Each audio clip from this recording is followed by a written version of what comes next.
بسم اللہ الرحمن الرحیم۔ السلام علیکم۔ میری بیوی روزانہ مجھ سے حسین لڑکیوں سے بدکاری کرواتی۔ جس دن میں نہ کرتا تو اس دن میری بیوی بیمار ہو جاتی۔ پھر ایک دن اپنی جگہ دوست کو بھیج دیا اور پھر خود بیوی کے کمرے میں چلا گیا تو وہاں پر میری بیوی۔ میرا نام فیصل ہے۔ میری شادی کو یہ دوسرا ہی دن تھا کہ جب میری بیوی نے اچانک ہی مجھ سے اتنی عجیب بات کہی کہ میں حیران رہ گیا۔ پہلے تو مجھے لگا کہ شاید وہ مذاق کر رہی ہے، لیکن کوئی بھی بیوی مذاق میں بھی ایسی بات کیسے کہہ سکتی تھی؟ میں حیرانی سے شبنم کی طرف دیکھ رہا تھا۔ اس کی نظریں جھکی ہوئی تھیں اور وہ دونوں ہاتھوں کی انگلیاں آپس میں مروڑ رہی تھی اور کہہ رہی تھی کہ یہ سب وہ بہت مجبوری میں کہہ رہی ہے، کیونکہ اگر میں نے اس کا کہا نہ مانا تو اسے بہت مشکل ہو سکتی ہے۔ میں ابھی تک اس کی بات پر یقین نہیں کر پایا تھا۔ میں نے دوبارہ پوچھا کہ کیا تم ہوش میں تو ہو؟ تم جانتی بھی ہو کہ تم مجھ سے کیا کہہ رہی ہو؟ تم چاہتی ہو کہ ہر رات میں تمہارا حق کسی اور کے حوالے کر دوں؟ یہ کیسے ممکن ہے؟ میری نظریں اس کے وجود پر جمی ہوئی تھیں جو میرے سامنے بے بسی کی تصویر بنے بیٹھی تھی۔ شبنم کہنے لگی کہ وہ جانتی ہے یہ کام بہت ہی مشکل ہے اور وہ خود بھی دل سے اس بات پر راضی نہیں ہے، لیکن اگر میں نے ہر روز کسی دوسری لڑکی کے ساتھ رات نہ گزاری تو اسے تکلیف ہوگی، کیونکہ اس کے سابقہ منگیتر اور گھر والوں نے مل کر دشمنی میں اس پر جادو کروایا ہے، ورنہ اس کے لیے بھی مجھے کسی اور کے ساتھ بانٹنا ناممکن ہے۔ میں نے سر پکڑ لیا اور میں نے شبنم سے کہا، یہ سب یقیناً اسی بابے کا کہا ہے جس سے ملنے کے لیے تم شام کو گئی تھی۔ شادی کے اگلے ہی دن شام کے وقت شبنم کسی بابے سے ملنے گئی تھی جس کو وہ ہمیشہ سے مانتی تھی، اور مجھ سے شادی کرنے کے لیے بھی اس نے انہی سے عمل کروایا تھا، جبکہ میں ایسے کسی عامل بابا فریقین کو نہیں مانتا تھا۔ اس لیے میں نے غصے میں اسے کہا کہ میں اسی وقت تمہیں روکا تھا کہ ایسے لوگوں کے پاس نہ جایا کرو، لیکن تم نے میری بات نہیں سنی۔ تم بھی کہاں ان جھوٹے عاملوں کے چکروں میں پڑ رہی ہو؟ ایسا کچھ نہیں ہوگا، بے فکر ہو کر میرے ساتھ رہو۔ شبنم کی آنکھوں میں آنسو بھر گئے، کہنے لگی کہ وہ جس بابا کے پاس گئی تھی وہ کبھی جھوٹ نہیں بولتے، بلکہ انہوں نے جو کہا ہے وہ ہو کر رہے گا۔ آج انہی کی وجہ سے تو ہم دونوں ایک ہیں۔ ویسے بھی اس کا سابقہ منگیتر اس کا دشمن بن گیا ہے۔ وہ روتے ہوئے مجھ سے کہنے لگی کہ اگر آپ نے ہر رات کسی اور خوبصورت لڑکی کے ساتھ نہ گزاری تو کالے جادو کی وجہ سے میں بیمار پڑ جاؤں گی، اور ہو سکتا ہے کہ میری جان بھی چلی جائے، یا پھر کچھ ایسا ہو کہ آپ مجھے چھوڑ جائیں۔ میں نے افسوس سے شبنم کی طرف دیکھا۔ مجھے تو ان سب بے پر کی باتوں پر یقین ہی نہیں تھا، اس لیے میں نے شبنم سے کہا کہ میں اس کا کہا نہیں مان سکتا۔ میں ایسی کوئی غلط حرکت نہیں کر سکتا، نہ میری تربیت کے یہ خلاف ہے۔ اگر مجھے ایسے ہی تعلق بنانے ہوتے تو میں اس سے شادی نہ کرتا، بلکہ اسے بنا شادی کے گھر لے آتا۔ میں حرام کام نہیں کر سکتا۔ میری بات سن کر وہ خاموش ہو گئی، اور وہ رات میں نے زبردستی شبنم کے ساتھ گزاری۔ ساری رات شبنم کی آنکھوں سے آنسو بہتے رہے تھے اور ہماری زندگی کی یہ خوبصورت رات برباد ہو رہی تھی۔ ہماری شادی کو بھی 2 دن ہی گزرے تھے، میرے دل میں ابھی بھی بہت سے جذبات تھے۔ شبنم کی محبت میری زندگی میں کسی خوبصورت برسات کے موسم کی طرح آئی تھی، لیکن اگلے ہی دن میرے ہوش اڑ گئے جب شبنم نے مجھے دوسری لڑکیوں کے ساتھ رات گزارنے کی بات کہی، اور جب میں نے وہ بات نہیں مانی تو اگلی صبح شبنم پیٹ کے درد سے بری طرح تڑپنے لگی۔ درد اس کی برداشت سے باہر ہو چکا تھا، اس کے آنسو بہہ رہے تھے۔ میں اسے ڈاکٹر کے پاس لے کے جانا چاہتا تھا، لیکن اس نے صاف انکار کر دیا اور کہنے لگی کہ یہ سب اس کے گھر والوں کی طرف سے کروائے ہوئے جادو کا نتیجہ ہے۔ میں نے بابا کی بات نہیں مانی، اس لیے مجھے یہ تکلیف ہوئی ہے۔ اگر رات میں اس کی بات مان کر کسی اور لڑکی کے ساتھ گزارتا تو ایسا نہ ہوتا۔ مجھے تو شبنم کی یہ عجیب و غریب بات سمجھ ہی نہیں آ رہی تھی۔ میں مانتا تھا کہ ہم دونوں نے بھاگ کر پسند سے شادی کی تھی، لیکن اس کے گھر والے اتنے زیادہ بھی ہمارے دشمن نہیں ہو سکتے تھے کہ وہ اپنی ہی بیٹی پر جادو کروا دیتے۔ اور رہی بات اس کے منگیتر کی، تو میرا خیال تھا کہ عام طور پر مرد حضرات ان عاملوں اور جادو ٹونے کے چکر میں نہیں پڑتے۔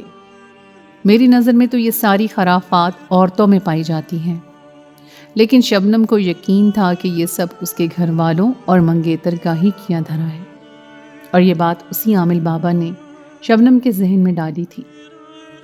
شبنم کی حالت سارا دن بہت خراب رہی تھی، اور رات کے وقت اس نے مجھ سے التجا کی کہ میں اس کے ساتھ نہیں بلکہ کسی اور کے ساتھ رات گزاروں۔ میں نے مسکرا کر شبنم سے کہا کہ میں اس کے سوا اور کسی کو نہیں جانتا، تو پھر رات گزارنے کا تو سوال ہی پیدا نہیں ہوتا۔ میں ایک گاؤں والا تھا اور گاؤں سے نوکری کی غرض سے ہی شہر آیا تھا۔ بہت ڈھونڈنے کے بعد مجھے ایک مناسب نوکری مل گئی تھی، اور میں ایک چھوٹے سے کرائے کے کمرے میں رہ رہا تھا کہ جب ہی میری ملاقات شبنم سے ہوئی۔ مجھے آج بھی وہ دن یاد تھا۔ میں نوکری پر جانے کے لیے بس اسٹاپ پر پہنچا تھا، اور شبنم وہاں کسی بس اسٹاپ پر بیٹھی گاڑی کا انتظار کر رہی تھی۔ اس نے برقع پہن رکھا تھا اور وہ دوپٹے کے پلو سے ہی اپنا چہرہ چھپائی ہوئی تھی۔ کبھی کبھی ہوا کے زور سے دوپٹہ ہلتا تو اس کا خوبصورت مومی چہرہ نظر آنے لگتا۔ وہ اس قدر خوبصورت تھی کہ اس پر سے میں نظر نہیں ہٹا پایا تھا، اور پھر ایسا ہونے لگا کہ ہر روز وہ مجھے صبح اسٹاپ پر نظر آنے لگی۔ انجانے میں ہی صحیح میں اس کے دیدار کا منتظر رہنے لگا، اور صبح گھر سے نکلتے وقت میری خواہش ہوتی کہ وہ مجھے آج زیادہ دیر کے لیے نظر آئے، لیکن مجھ سے پہلے ہی اس کی گاڑی آ جاتی اور وہ چلی جاتی۔ آہستہ آہستہ وہ بھی میری عادی ہو گئی تھی۔ جیسے جیسے وقت گزرا ہم دونوں کے درمیان تھوڑی بہت بات چیت شروع ہوئی، اور میرے پوچھنے پر اس نے بتایا کہ وہ ایک اسکول میں پڑھاتی ہے اور روز صبح وہیں جاتی ہے۔ یہ جان کر مجھے خوشی ہوئی کہ وہ ایک پڑھی لکھی ٹیچر ہے۔ میں نے بھی اسے اپنے بارے میں سب کچھ بتا دیا کہ میری 3 بہنیں ہیں اور ایک چھوٹا بھائی ہے، اور انہی کی کفالت کی خاطر میں نے شہر کا رخ کیا ہے۔ مجھے شبنم سے اس طرح کی ملاقاتیں کرتے کرتے تقریباً 3 مہینے گزر گئے، اور ایک دن ڈرتے ڈرتے میں نے شبنم کو شادی کے لیے پرپوز کر دیا۔ پہلے تو شبنم کی آنکھیں حیرت سے پھیل گئیں، اور پھر اس نے بتایا کہ یہ ممکن نہیں ہے کیونکہ وہ پہلے سے ہی منگنی شدہ ہے۔ شبنم کے اس انکشاف پر میرے قدموں تلے سے زمین نکل گئی۔ میں جس لڑکی سے بے پناہ محبت کرنے لگا تھا وہ کسی اور کی منگ تھی، اور اس بات نے میرے ہوش اڑا دیے تھے۔ میرے لیے شبنم سے دور رہنا ممکن نہیں تھا، اور پھر یہ سوچ کے کہ وہ کسی اور کی ہے میرے دل میں آگ لگ گئی تھی۔ میں نے بنا سوچے سمجھے شبنم کا ہاتھ پکڑا اور اسے یقین دلایا کہ اگر وہ مجھ سے شادی کرے گی تو میں ساری زندگی اسے پلکوں پر بٹھا کر رکھوں گا۔ میری بات سن کر شبنم کی آنکھوں میں آنسو آ گئے، اور وہ کہنے لگی کہ اسے بھی مجھ سے محبت ہے، وہ میرے ساتھ زندگی گزارنا چاہتی ہے، لیکن اس کے گھر والے کبھی نہیں مانیں گے۔ اسی دن میں نے فیصلہ کر لیا کہ میں شبنم کو بھگا کر لے جاؤں گا، اور پھر یہی بات میں نے اسے کہہ دی۔ نہ ہی میں شبنم کے گھر والوں کو جانتا تھا، نہ ہی مجھے اس کے خاندان کا پتہ تھا۔ مجھے صرف شبنم سے محبت تھی، اور اسی محبت میں اتنا آگے نکل چکا تھا کہ میں نے اپنے گھر والوں کو بھی نہیں بتایا، اور شبنم سے بھاگ کر شادی کر لی، اور گھر بدل کر اسے اپنے 2 کمروں کے چھوٹے سے گھر میں لے آیا۔ لیکن شادی کے اگلے ہی دن کسی اور لڑکی کے ساتھ رات گزارنے کا کہہ کر اس نے مجھے حیران کر دیا۔ اس لیے میں نے صاف لفظوں میں شبنم سے کہا کہ میں تو اس کے سوا کسی کو جانتا ہی نہیں، تو پھر رات کس کے ساتھ گزاروں گا؟ شبنم کہنے لگی کہ اس کی بہت ساری ایسی دوستیں ہیں جو اس پر جان لٹاتی ہیں، اور اگر وہ انہیں اپنی طبیعت کا بتائے گی تو وہ سب خوشی خوشی راضی ہو جائیں گی۔ وہ بھی اپنے دل پر پتھر رکھ کر یہ کام کرنے کو راضی ہے۔ میں رات اس کی دوستوں کے ساتھ گزار سکتا ہوں اور دن اس کے ساتھ۔ اس کی بات پر حیرانی سے میں سوچنے لگا کہ یہ کون سی لڑکیاں ہیں جو اپنی دوست کی خاطر اپنی عزت داؤ پر لگانے کو تیار ہیں۔ حیران کی تو مجھے شبنم پر بھی تھی جو اتنی آسانی سے مجھے دوسری جوان لڑکیوں کے حوالے کر رہی تھی۔ خیر، شبنم کی حالت دیکھتے ہوئے میں راضی ہو گیا، اور وہ رات میں نے شبنم کی ایک خوبصورت اور جوان دوست کے ساتھ گزاری۔